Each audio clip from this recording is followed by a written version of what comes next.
InFocus Bingo 21 Review.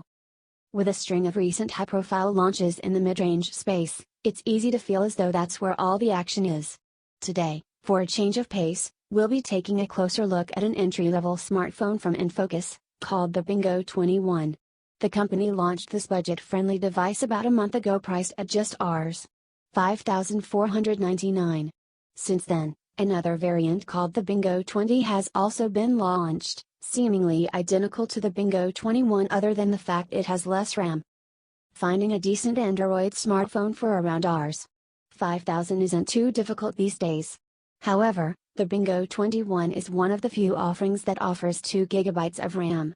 The phone appears to be designed for young audiences, with its lively color combinations and front-facing flash for selfies. Let's see how it stacks up in our tests, and if it's indeed worth your time and money. Adhering to a standard candy bar form factor, the Bingo 21 will catch your eye from any angle thanks to the bright orange frame that bulges outwards from the sides. It's built entirely of plastic but still feels durable and well put together. In the front, we have a 4.5-inch FHD, 480 by 854, resolution display, which makes the phone very comfortable to pocket. However, the display's low resolution is instantly noticeable. With a pixel density of just 216, pixelation is very evident in videos and games, and even the general UI if you look close enough. Above the screen, we have a 5-megapixel front-facing camera, an LED flash, and a notification LED. The buttons for power and volume are placed on the left side of the phone, and feel too soft. We found ourselves accidentally triggering them very often.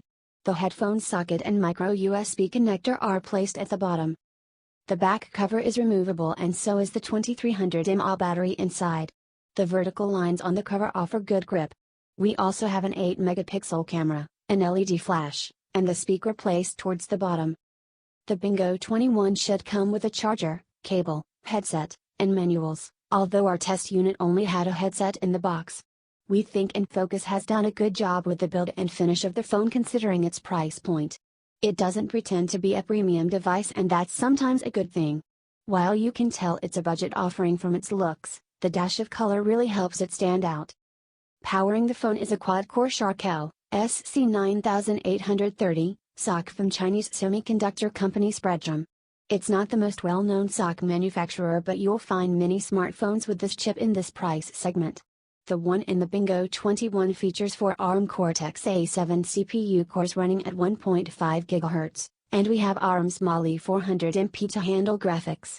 Thanks to the 2 GB of RAM, benchmark numbers are decent, again, keeping in mind this phone's price. AnTuTu delivered 24,536 points while Geekbench gave us 9.7 FPS in the T-Rex test. This is slightly better performance than, say, the MediaTek MT6582M, which is found in phones like the Micromax Canvas Selfie 2 review. Other specifications include 8 GB of onboard storage, which is expandable by up to 64 GB. The Bingo 21 is a dual SIM phone which supports frequency bands including band 40 for 4G. LTE also works across both SIM slots. You also get Wi-Fi B/G/N, Bluetooth 4.0, FM radio, and GPS. USB OTG didn't work when we tried it. On the software front, there's Android 5.1 with InLife UI 2.0 skin running on top. The skin isn't too intrusive. Other than custom icons for the stock apps and some tweaks to the notifications shade, it's pretty straightforward. InFocus has added some cool tweaks of its own, such as S-Launcher, which offers a simplified look for novice users.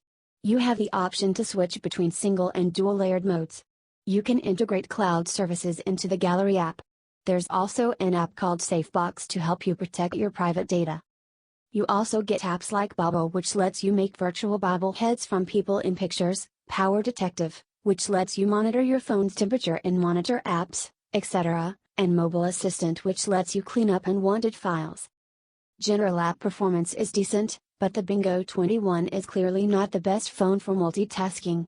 It tends to slow down if you have too many apps open and attempt to switch back and forth between them.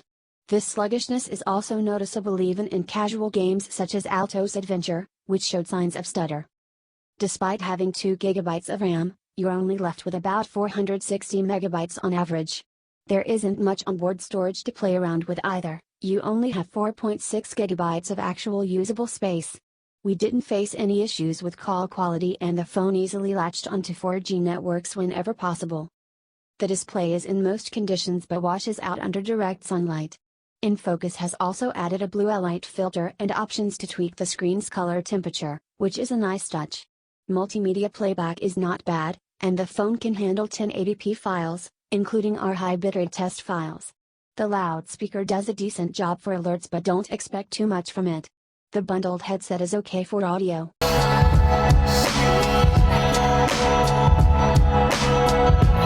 of grass,